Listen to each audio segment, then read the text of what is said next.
going to be some wild filming, and a little different for me, although I think I'm still going to get wet. Now, whitewater rafting is a real challenge. Very difficult to film and very rough on my cameras. I've encased this one in a waterproof plastic bag, which I hope holds up.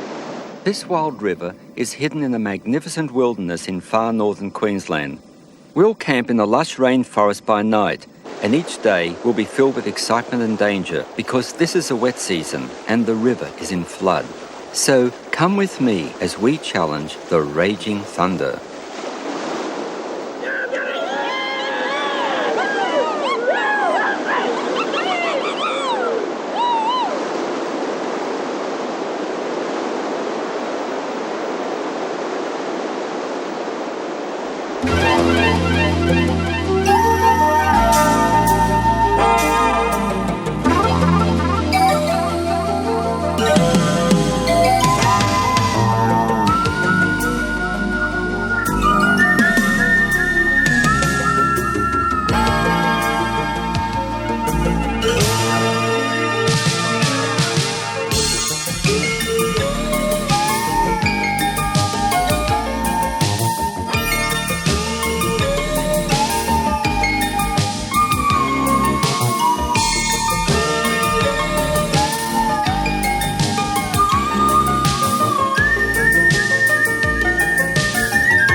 This area boasts the highest rainfall in Australia. The Tully River cuts through the steep jungle-clad mountains in a torrent of foam, which makes it ideal for whitewater rafting.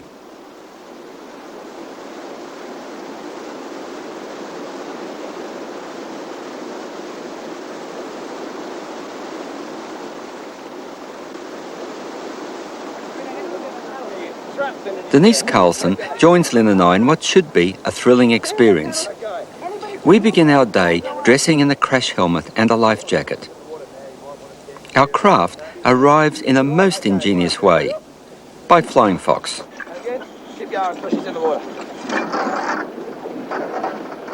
Dave Wilson, our river guide, instructs us on basic technique and safety before departure.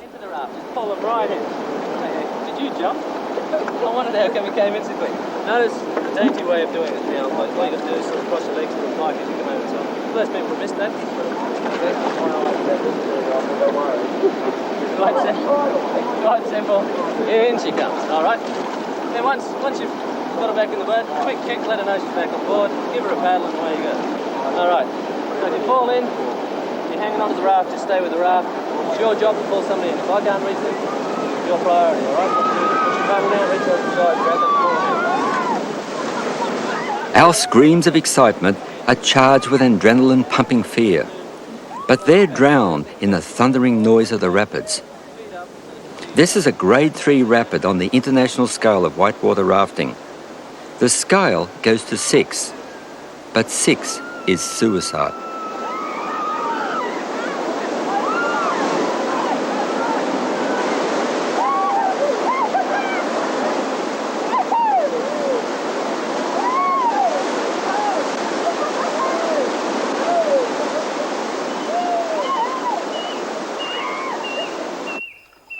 Quiet reaches between rapids give us time to relax and enjoy the beauty of the river and its rainforest backdrop. The atmosphere is cool, green and lush.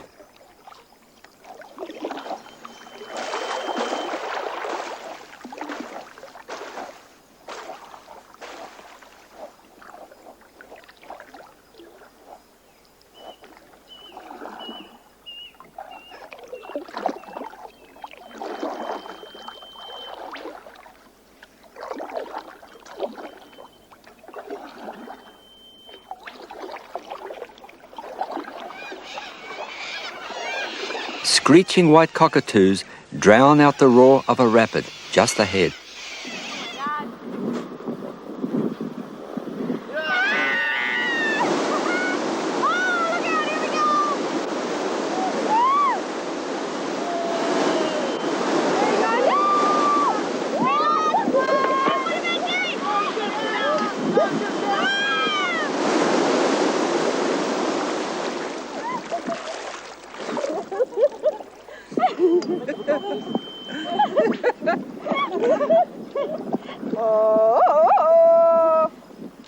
At the end of a wild ride, you soon learn not to turn your back on anyone.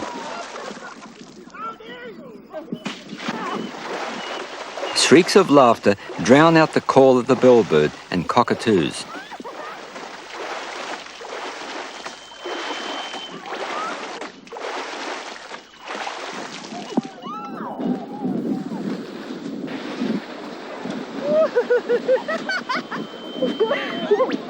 This is slow motion. Gonna hit a rock. We're stuck. Push, Pete. We quickly learn to obey the guide's commands. A slow response to a hard right has put the raft on the rock.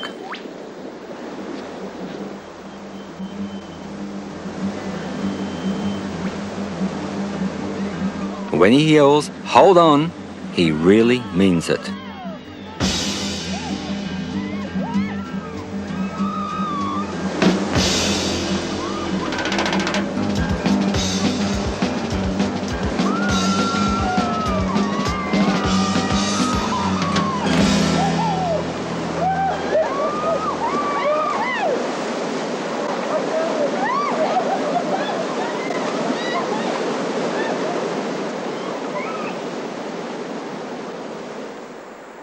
Gee, that was a great day. What's our next challenge?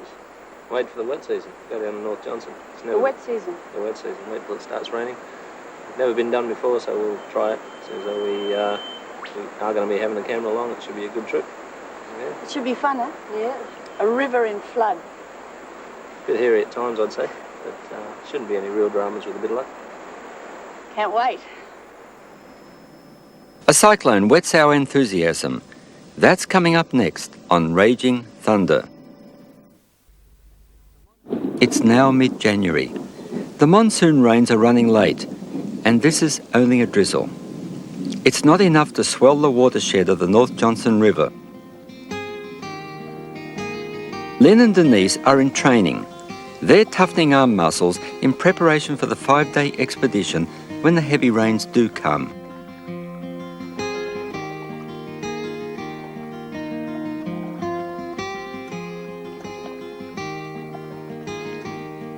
It's not serious training. They take time off to feed the jungle perch.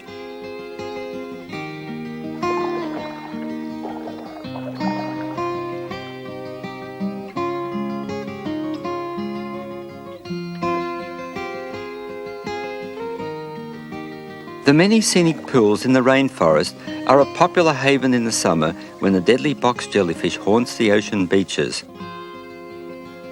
Devil's Pool at the Boulders has a bizarre reputation. It has claimed 9 lives.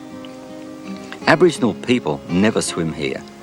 Long ago, they say, a beautiful maiden, Ulana, threw herself into the water when her lover was taken from her. The waters erupted into swirling torrents and spewed forth the huge boulders. Aboriginal legend says the spirit of Ulana remains in Devil's Pool and calls to any single male who visits the pool. All those drowned were young males. It's Friday, February 13, and Cyclone Jason crosses the coast in the Gulf of Carpentaria. Cyclone centre with winds at 65 knots. Very rough to high seas elsewhere with cyclonic winds above 34 knots. A heavy swell. Jason sweeps inland behind Cairns. The heavens open up and torrents of water cascade down the mountains and into the rivers. A few kids brave the swollen rapids at the Mossman Gorge.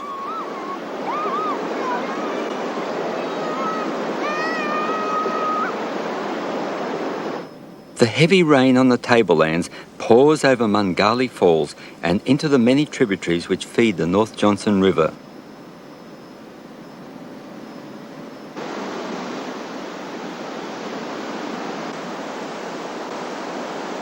Lynn has cause to be worried.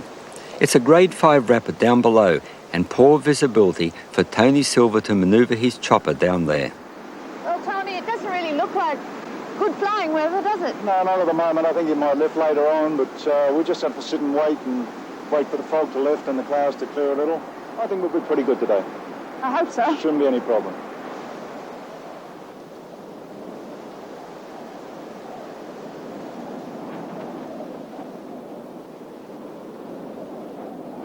All our clothes, food and cameras are packed into waterproof containers. They have to survive the inevitable dunking over the next 5 days on the swollen river. I sure hope these lids stay on. This is the moment for second thoughts. We're reaching the point of no return. Once our clothes and cameras are carried away by the chopper, we are committed to follow.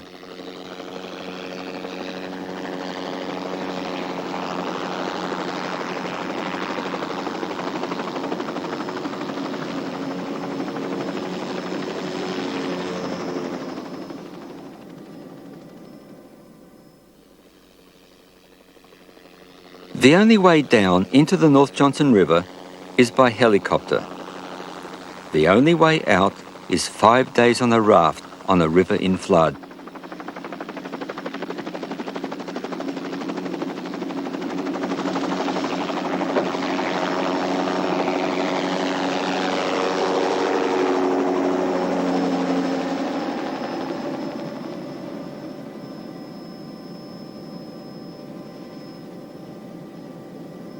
The scenery is breathtaking.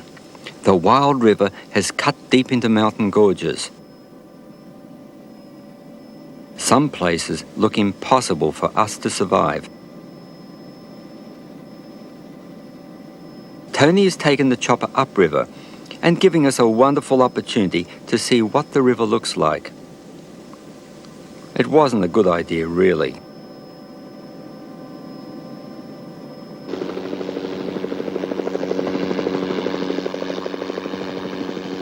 The helipad is precarious, a large-sized slippery rock. The girls wear wetsuits because the mountain air is wet and cold, and the water even colder. Helmets are kept on just in case we lose our footing on the wet rocks.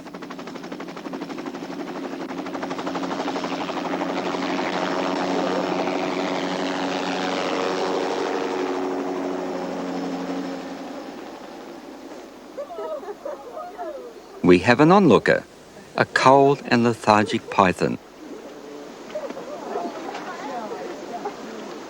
Don't let him get wrapped around your arm.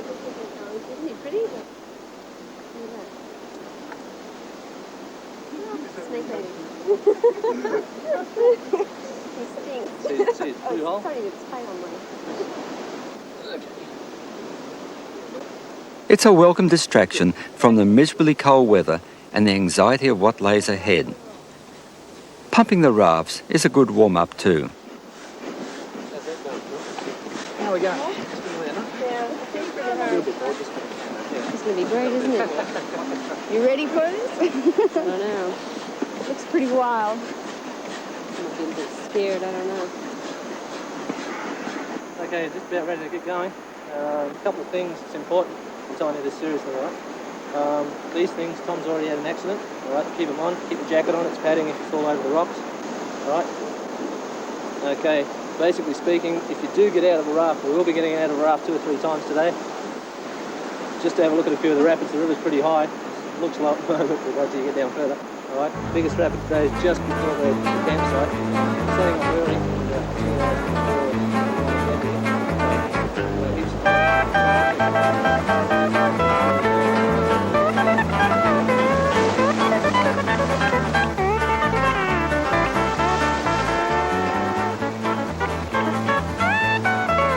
Our raft is caught in a hole. It's a whirlpool of water which sucks us downwards until we struggle free from its hungry grasp.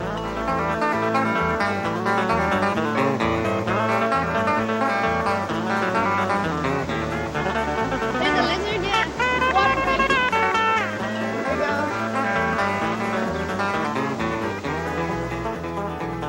go. Umbrella trees and forest giants are festooned with vines and orchids as they vie for space in a profusion of reds and greens. It's a perfect place for lunch. The sun's out too.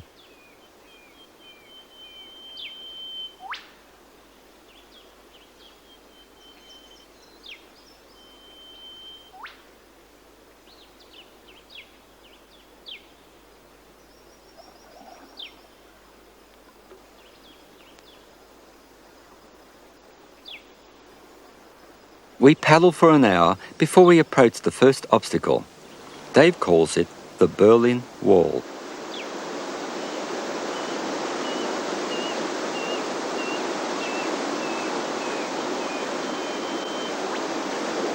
And then be soon again. Two of the raft crews choose to portage around the Berlin Wall. I don't blame them. Oh, we'll just pass it down. I feel it's safer to portage my camera equipment too, so that I can film the action from the rocks. Dave, Lynn and Denise volunteered to be the first raft down.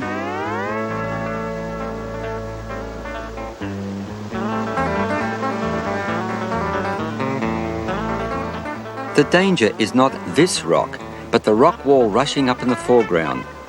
The idea is to bounce off gently, not splatter the crew all over the Berlin Wall.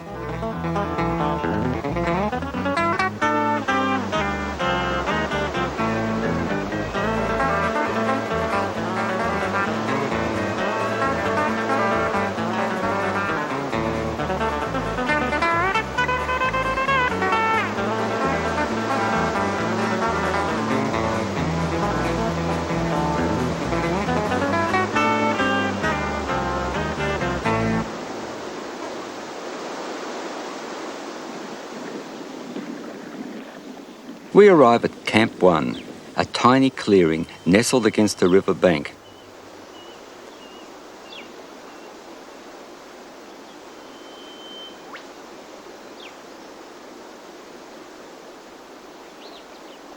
For Dave, the campsite brings back old memories of his first visit to the North Johnston. Just across the river over there, we came in about 2 years ago, 2.5 years ago actually, and I decided to check this river out. And we looked at the map, and there was a way in. We were about 2 kilometres away from the river, so threw in 3 days' food, packed our bags, started walking. We expected to get to the river about 12 o'clock.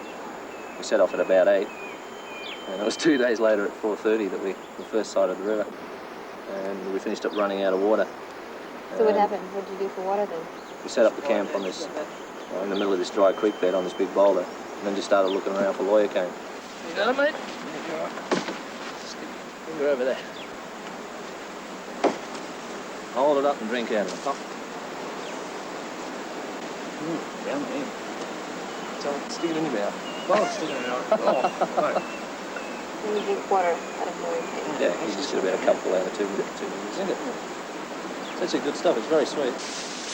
There she is. Come in. Whew. Next day we're going about 4 o'clock in the afternoon again. Long walk down. It's good fun.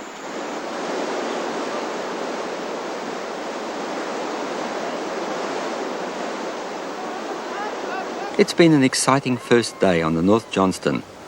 The river has not yet reached its peak.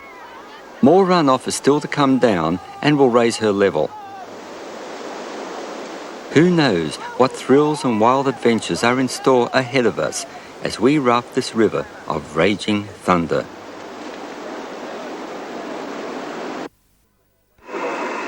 Raging Thunder, Mobile 1 to Cairns Base, over.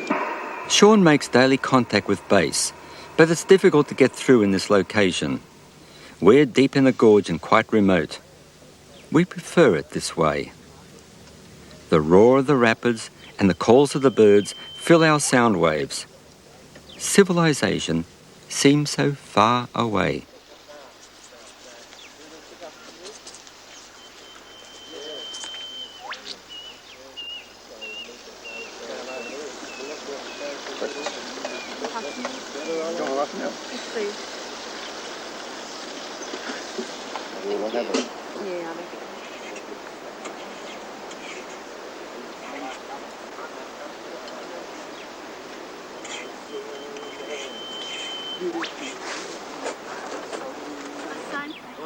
Michelle's wetsuit is a tight fit, and Glenn's morning chore is to bounce her into it.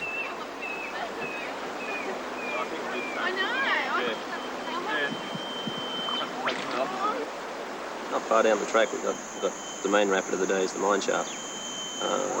At this level that we've done it before, it's pretty interesting. Simply just hit it right, point it, hold on, close your eyes, basically speak. The river drops about 30 foot, 35 foot, over about 100 foot.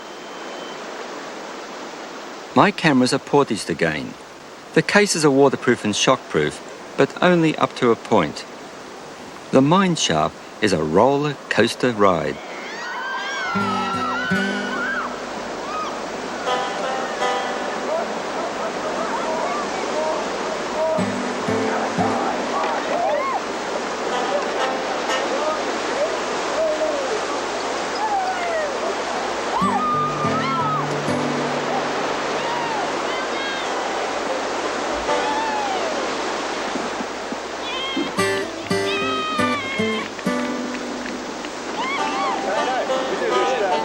Check me out, mate. I've got a bit of a bump down there.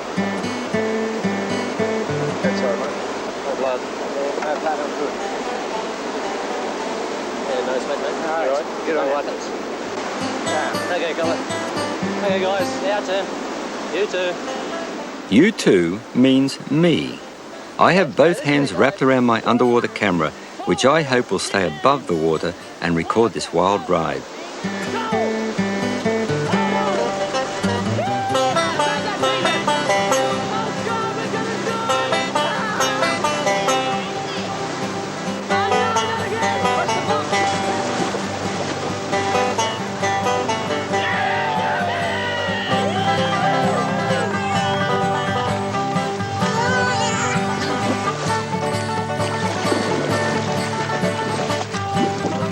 Horseplay releases the tension that builds up when tackling a major rapid.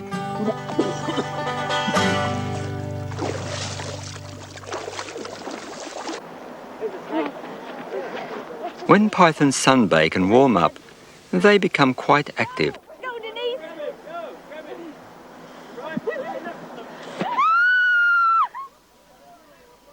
Go down the neck further. Hand over hand like a rope. Hand over hand. That's it. That's it. You got him. Whoa! Hang on. Not too hard. Ah, Denise, the snake tamer. Put it around your neck. Put it around your neck. No, look at, he's got your leg, Denise. He's got your leg. Look at this. Okay, here, take it. The magnificent, harmless amethystine python can grow to an enormous 8.5 meters. That's 28 feet in length. The python feeds on possums and bandicoots and little wallabies by smothering and crushing them.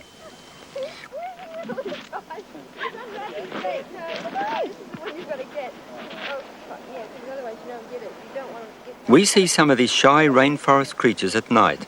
Coming up next on Raging Thunder.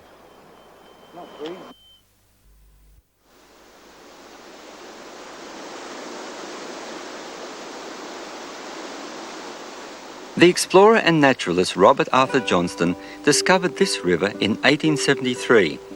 He was known as Snake Johnston because of his interest in reptiles. It was he who classified and named the deadly taipan. The freshwater crocodile was also named after him. Johnston reported cedar trees here 23 feet in girth, wild bananas 30 feet high, and many aborigines paddling log rafts lashed together with strips of cane. The beauty and ruggedness of this river touched Johnston. He acclaimed it as one of the noblest rivers in Australia, bejewelled by its many cascades and waterfalls, and the brilliant blooms of many unknown flowers.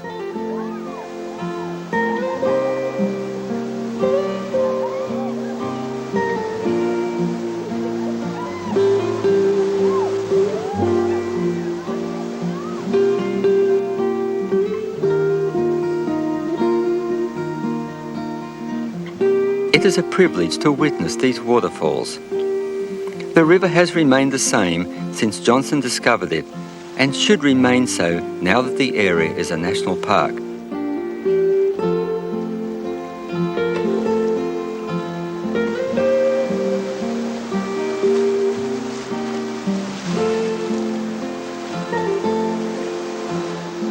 Whitewater rafting appears to be a dangerous activity, but operators are so safety conscious there are few fatalities. River guides are ready with safety lines at every potentially dangerous rapid.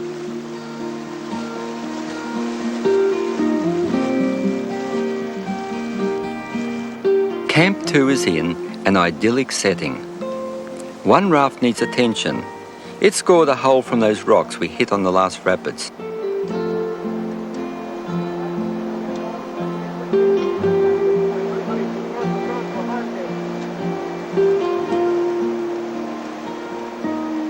Shadows deepen early in the river gorge, and we eat at 5. Everyone is starving. We've paddled for 6 hours and travelled over 20 kilometres on the river today. It's time to reminisce on the day's adventures. Oh, beautiful. This is so refreshing. Lovely weather. We haven't seen the sun for days. Getting kind of used to it. Wind shaft there, wow. Kind of just floating along and all of a sudden this huge shaft coming down and dig it in, come on, dig it in. Well, I thought that was the best part. I thought, what was his name, you guys? That's real good. Knocked can you do out. that whenever you drop everything. Whenever 3 people go out of your boat out of 6, then, then you have to drop everything. You don't have anybody left to paddle.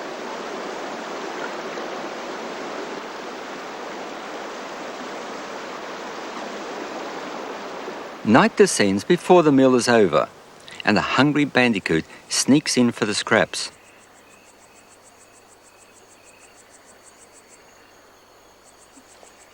Armed with torches, Lynn and Denise hope to spot some of the nocturnal creatures of this pristine rainforest.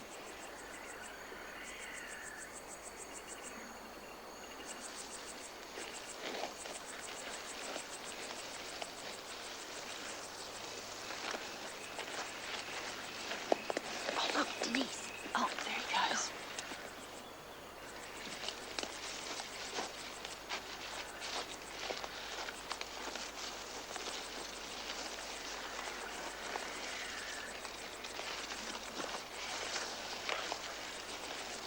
Denise, see, up there. They move fast, don't they?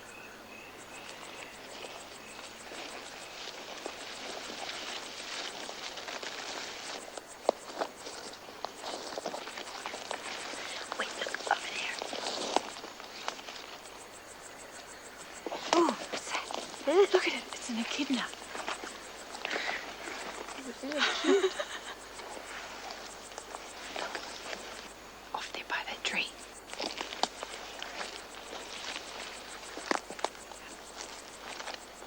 See it? Wow, looks like a little wallaby. The red-legged paddywmelon wallaby is a fussy eater, selecting fallen leaves and fruits on the forest floor. The spectacled flying fox feeds on blossoms and fruits and relies on a keen sense of smell and a well-developed night vision to obtain its food. It's not blind, as we often think, and nor does it have the echo-sounding ability for which bats are famous.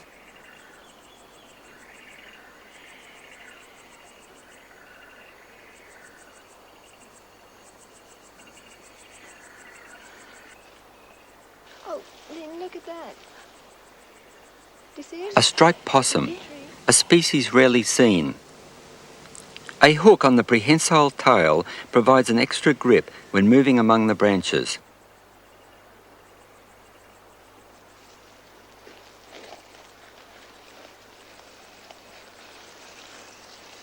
Oh, look, Denise. Look.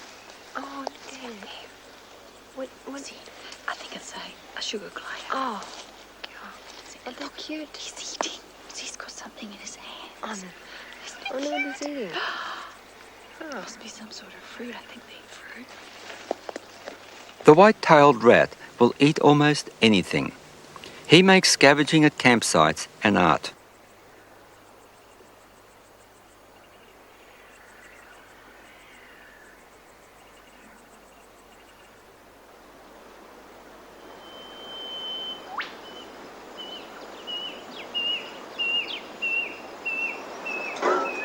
Hey, Grant, have a look at this. We had company last night. No.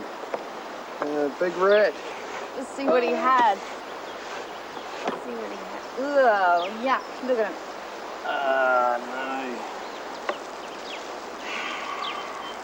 into the bread. Can you make damper? Hey, there's gold in them there breakfast pans. It probably is. It probably is. Oh, I could make something like 50 cents a day. Fool's gold is all we found. Still, it was fun trying. Hello. Hi, what have you got in store for us today? What's the We do Mordor highlight? this morning. Mordor? Mordor is a section of the river. It's about 1 kilometre long. It's virtually just house-sized boulders that the river cuts its way through. It consists of 4 major rapids, all under the term of Mordor. Mordor is Why do they call it Mordor? What does that mean? straight out of Lord of the Rings. It's just the evil place in the book. It's just a land where everything's bad and nasty, and I reckon And it's aptly named. I think this place suits it to the ground. Be a good place to get stuck, I suppose. Okay, right down the middle now. Follow the paddle.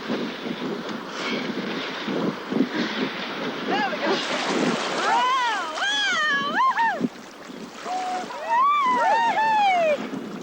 Okay, stop. Back paddle. The infamous Mordor, straight ahead. That's coming up next on Raging Thunder. This is the evil place, Mordor.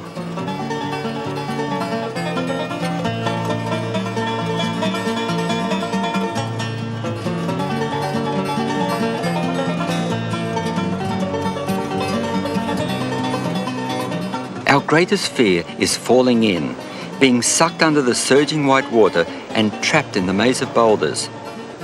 It can, and did happen, within an instant.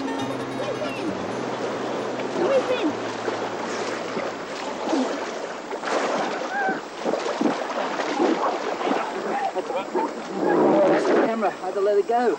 I was jammed under the boat there in that surge. Hold your breath. Oh, look, I couldn't get out. I just had to let the camera go to get 2 hands to drag myself out. You know, I was jammed up against the rock. That's frightening.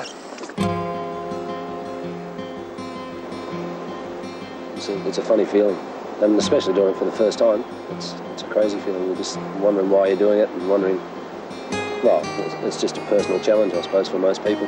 That's the reason most people do rafting in the first place, I guess. To relate back to this river is I suppose the element of danger is what you have respect for. I mean, this particular river as well, nobody's done it before in the wet, or nobody's done it before in the floods. It's a bit crazy. It's sort of a love-hate relationship to start with. I used to walk into this thing and bash your way through the bush just to do it. You didn't know whether it was going to be a worthwhile river to start with. As we got more and more used to it, we lengthened the season more and more, and so eventually we've got to the stage now that we're confident to run the wet, and hopefully everything will work out.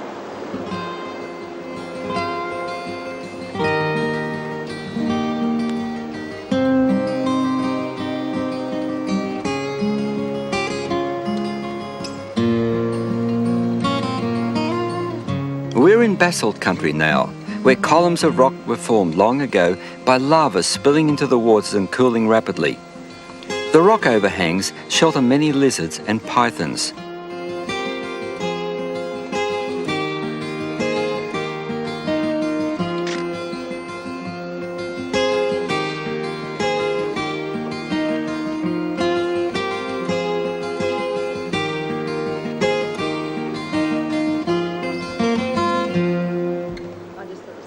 Out again, and unless you pop up to the feet first. It works.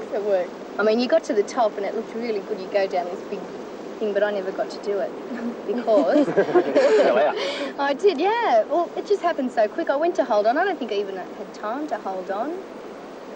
It just happened so quick, and I was out, and I stuck my feet out in front like you're supposed to do. Oh, we break a fingernail paddling, did we? No. No. Well, you feeling adventurous? Yeah, always. Always. Well, you better be, because we've got one around the corner here. That's a bit of all right. We have been known to cook a few rounds on that one for you. So we feel like getting wet. This is Running Nose, another roller coaster ride.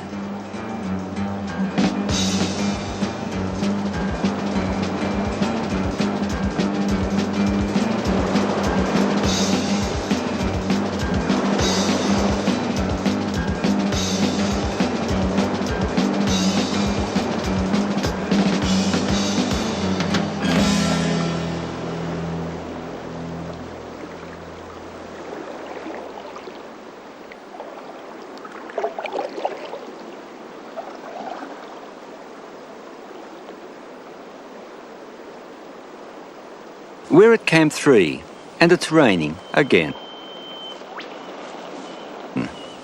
As the forest darkens, the bush turkeys come out to scratch at the damp earth. They're quite tame and come closer to the camp clearing when Lynn tosses food.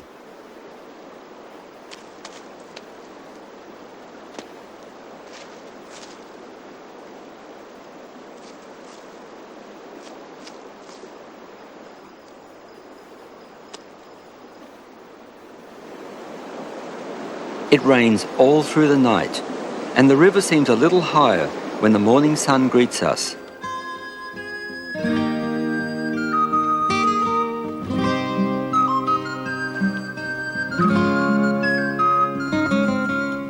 Day 4 is a lay day. This gives us an opportunity to relax and appreciate the wilderness area. We've chosen a quiet reach of the river to explore underwater.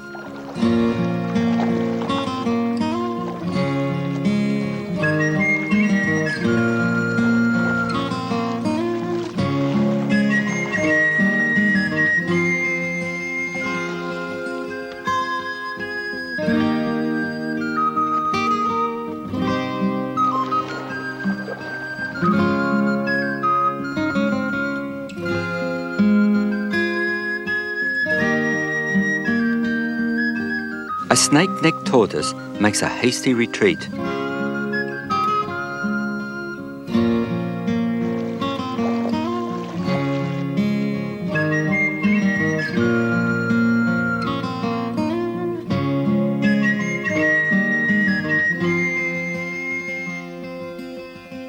Jungle perch hide in the branches of a fallen tree. They're well camouflaged and quite safe because no one brought a fishing line.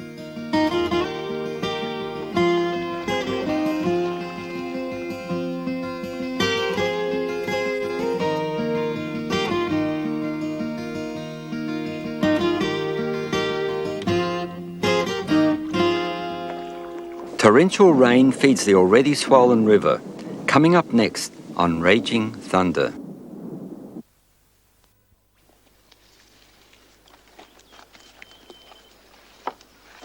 If all the rainforests in Australia were placed together, they would form a circle only 80 kilometres in radius. Already 3/4 has been destroyed. Lost in the jungles of the North Johnston, the rainforest seems to go on forever.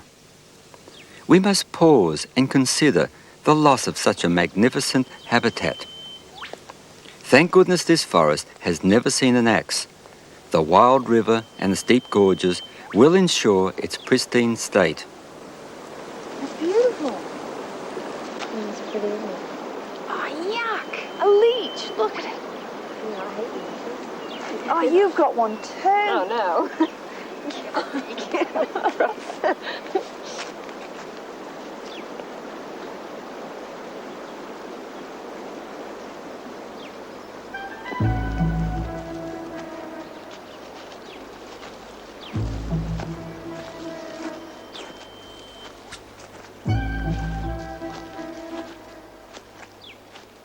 The forest is a hanging garden.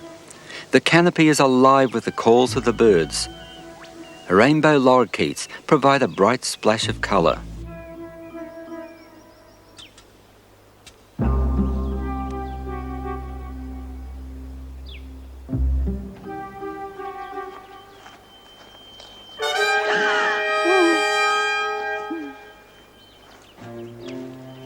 The water python is a powerful snake that strikes quickly and kills mammals and birds by constriction.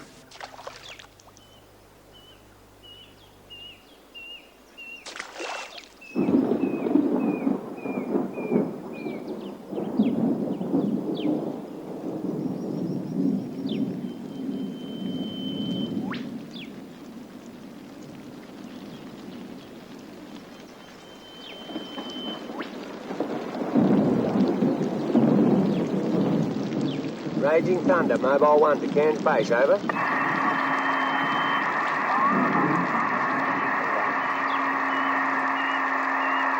Raging Thunder, Mobile 1 to Cairns Base, over.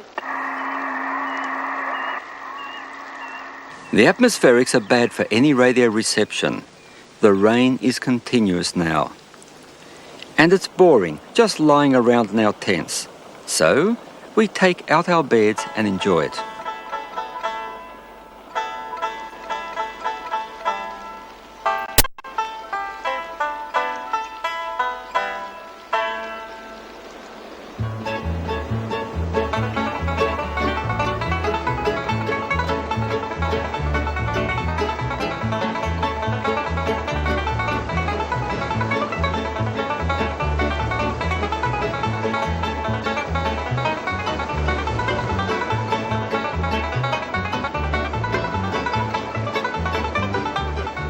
Lynn disappears into a hole, mattress and all.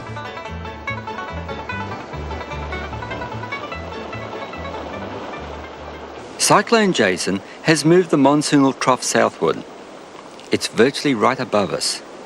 Torrential rain is raising the level of the river fast.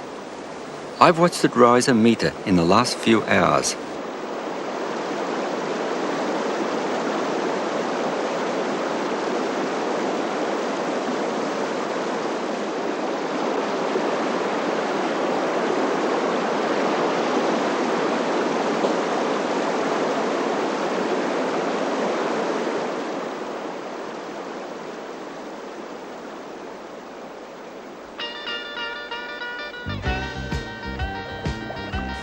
We're committed.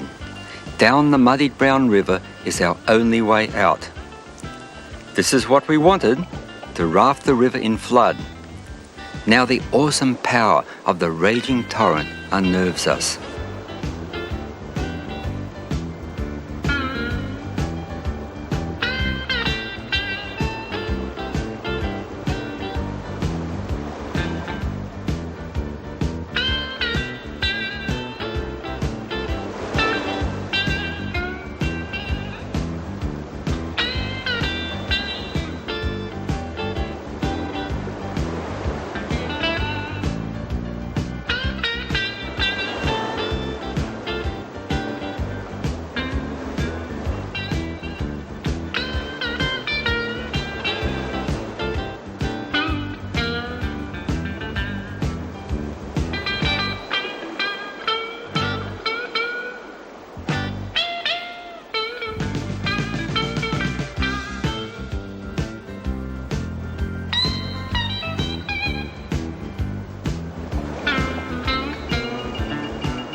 It's difficult to control a raft when half the crew are in the water.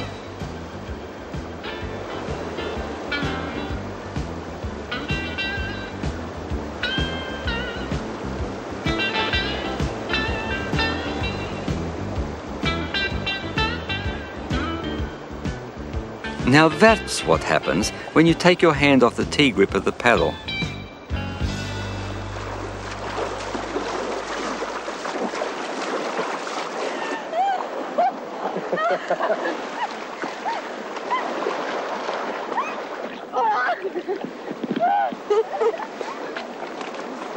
Oh, heck, they're still with it, aren't they?